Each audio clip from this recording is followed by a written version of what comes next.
su mene, ali su razvlačili ovu Ninu Sinđelić i to. Ali zar mi treba budemo kao oni? Pa šta menjamo onda ovde? Da mesto oni nas što razvlače danas, mi sutra kad pobedimo da mi razvlačimo njih na taj način. A nećemo na taj način da razvlačimo. Razvlačit ćemo i po sudovima, po zatvorima, kad pobegnu na kraj sveta, lovit ćemo ih kao što su i Izraelci lovili one naciste, ako treba, i dovodit ćemo ih na taj način praviti. Jer verujte, njih će to više da boli kao prvo, a kao drugo moramo budemo drugačiji od njih.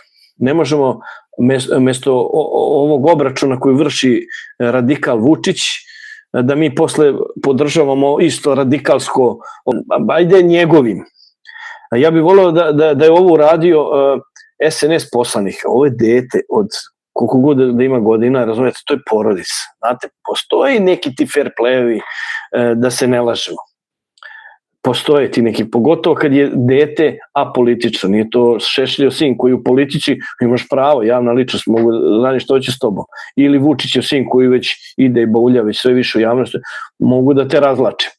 Ali ovo baš mi je previše. Znači, to je to, ako ćemo mi da ostanemo radikalština, samo zamenimo Vučića Pučićem,